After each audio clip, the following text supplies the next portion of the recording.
Hello and welcome to another video. In today's a special video. I'm going to be reviewing Avengers Endgame, which is the latest Marvel cinematic movie. Obviously I'm wearing my shirt here, whatever it takes. So to go over a few ground rules of this review, I'm going to briefly talk about the movie here in the beginning of my review, and then I'm going to go into spoilers. It's impossible to talk about this movie without talking about spoilers because of the way that this movie was marketed. And actually seeing the movie, they showed so little in the marketing, it's hard for me to just say other than, hey, it was good or hey, it was bad.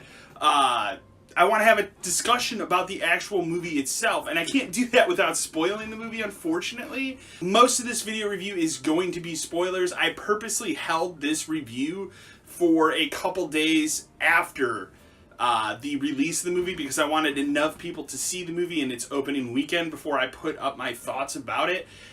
In hopes that you will watch this video. But at the same time, if you haven't seen Endgame yet, I would tell you to turn this video review off at a certain point because I am going to heavily spoil most of this movie to talk about it. And it's impossible to talk about this movie without spoilers. So the one brief thing I will say here before we jump into the review, which is pretty much just going to be spoilers, is that overall I really liked Endgame. I think it's a pretty decent follow-up to Avengers Infinity War. I don't think it's as good as Infinity War, and that's one of my biggest complaints. The hype train was alive for an entire year for this movie. We haven't seen hype for a movie like this. I don't think I have in my actual lifetime. Maybe I could compare it to The Dark Knight back in 2008, but the hype was unreal for this movie. And again, Marvel did a perfect job of marketing Endgame and not talking about it after what happened in Infinity War. They didn't talk about this movie until December of last year when they put out the first trailer, revealing the title of the movie, calling it Endgame. They did a good job. They've shown literally what I would say is virtually nothing in the trailers really spoiled anything about Endgame, and I have to give them credit where credit is due. Like, I can't remember the last time a movie followed such a specific marketing plan to a T than Endgame did.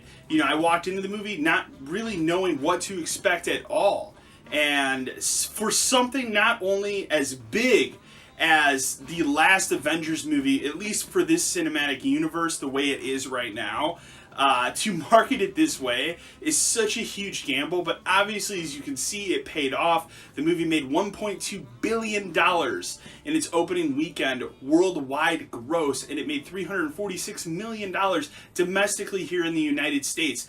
That is insane. That is, I don't think a movie is going to top either of those records for a very long time, if at all ever again. And it's just a testament to how successful this whole thing has been.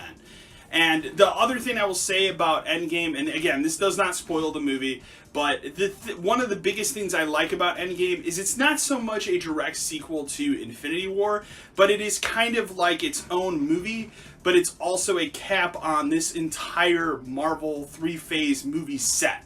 One of the greatest things about it is I feel like when it was all said and done, they gave closure to pretty much everything you would have wanted closure to at this point in time, while also leaving the door wide open for them to continue the cinematic universe in whatever direction that they want to go in.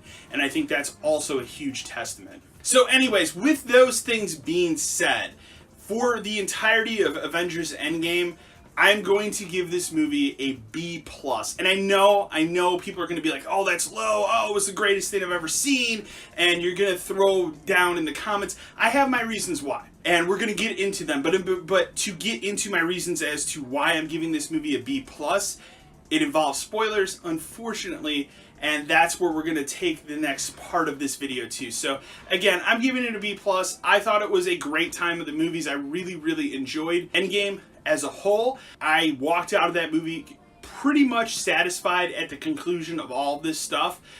Could it have been better? Yes, absolutely. There are some things I would have tweaked and made different. We're going to get to those in spoilers. But overall, it's a really great follow-up to Infinity War. But if I had to rank both of them, I think Infinity War was the better of the two movies.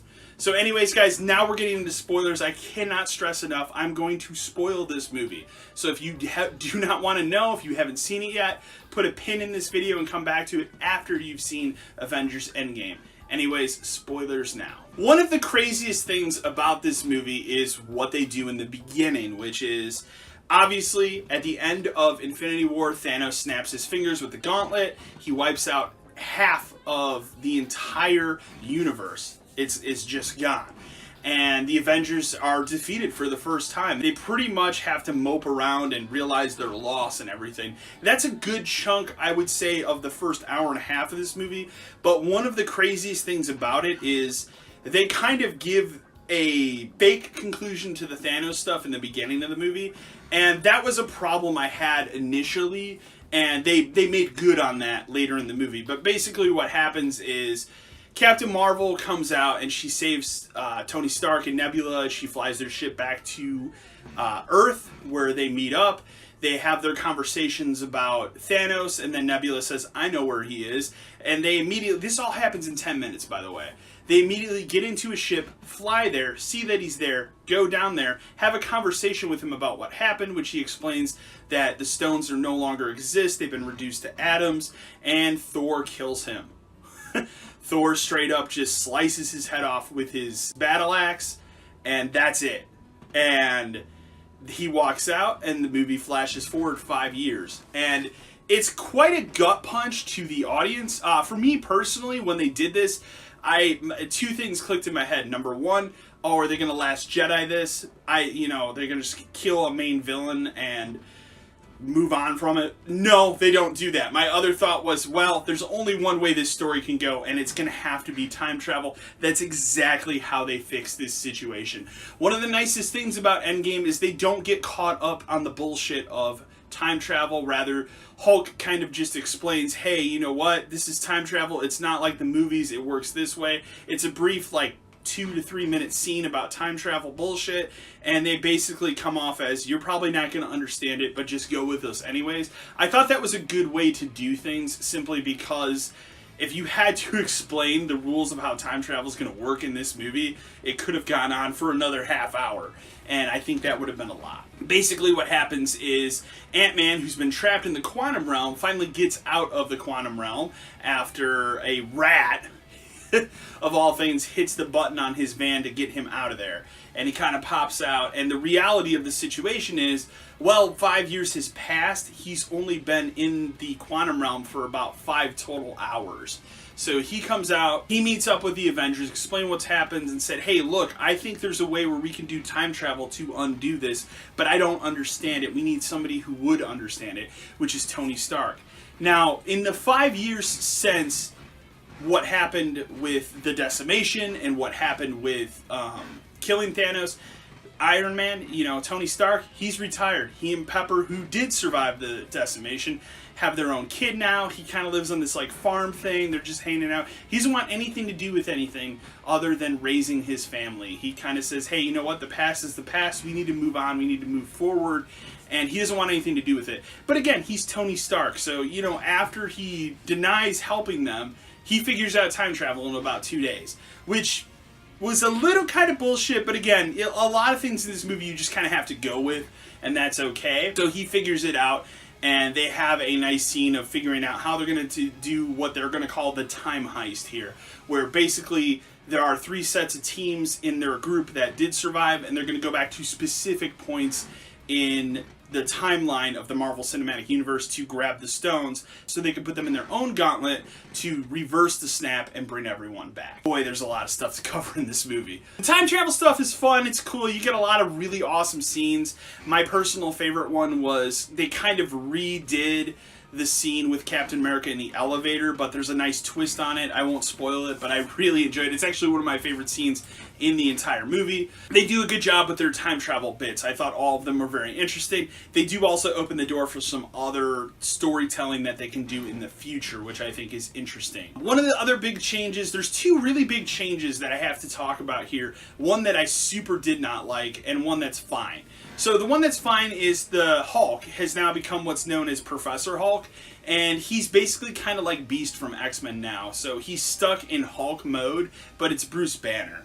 So he walks around as the Hulk all the time with glasses on. This didn't bother me. It's actually something that does happen in the comics, so that whole thing was fine to me. It was a little weird seeing CG Hulk run around, but again, the CG in the Marvel movies, for the most part, is really, really damn good. And I don't think any CG in this movie looked bad, especially after watching Captain Marvel, about a month and a half ago. Some really terrible CG effects. This movie looked phenomenal from beginning to end. So let's talk about my biggest disappointment of Endgame, and that is the characterization of Thor. So, I'm a Thor fan. A lot of people are Thor fans, and Thor is one of the biggest parts of the core original Avenger team. And what happens is, it makes sense, but it also doesn't, is, 5 years later, they go to meet up with Thor to bring him back into the group so they can do the time heist. And he's let himself go. He's a bigger guy. He's gained a considerable amount of weight. And I have to give them credit. This is they basically did a fat Thor joke for the entirety of this movie. And when I first saw it, I'm like, man, there's no way they can commit to this for 3 hours.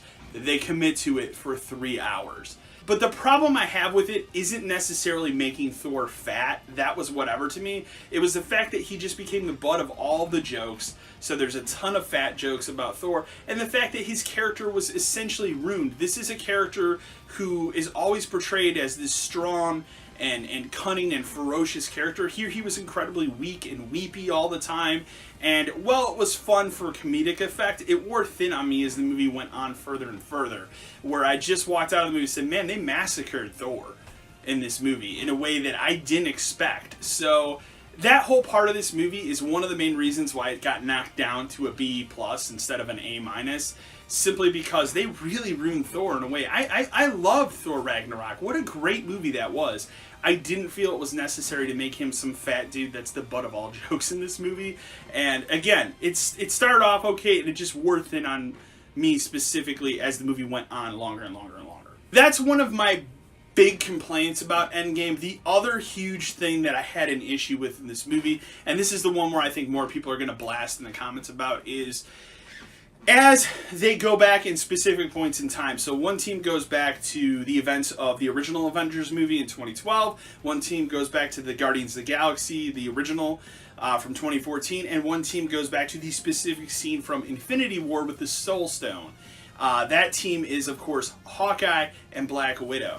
Now, this scene as a whole, I was put down about, specifically because one of the greatest scenes of Infinity War was the Soul Stone scene, where Thanos basically sacrifices his daughter to, and again, his adoptive daughter, but you get the idea, just to obtain this Soul Stone. It's a shocking scene, but it's also a scene that really drives home the point that this is an evil guy.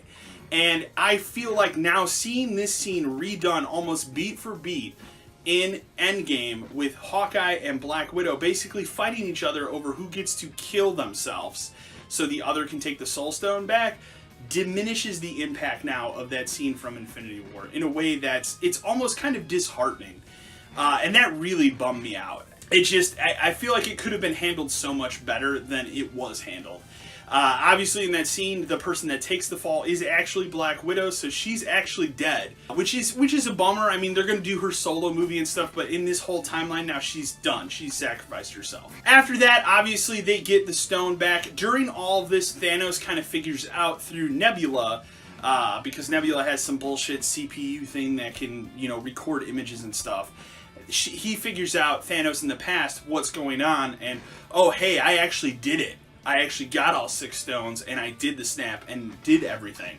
And so now you have Thanos chasing after them to get all the stones at once, because he knows they're going to be all combined together.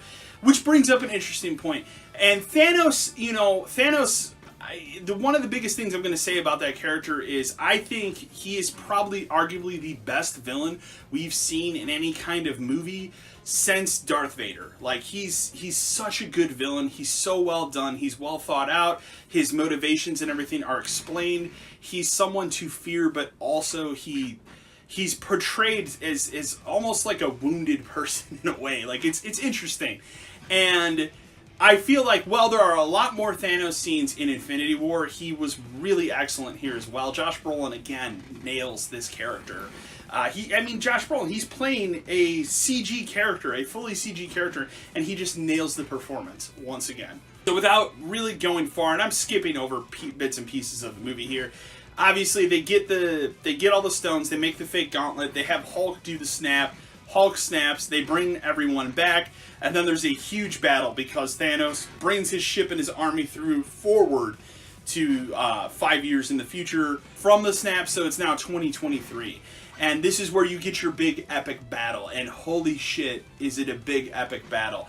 I think this could be one of the biggest achievements in cinema in quite some time. You finally got the payoff of all of these characters on scene, pretty much on film at once in this huge epic battle. You finally get what I always wanted to see, was Captain America with literally every single Avenger saying "Avengers Assemble."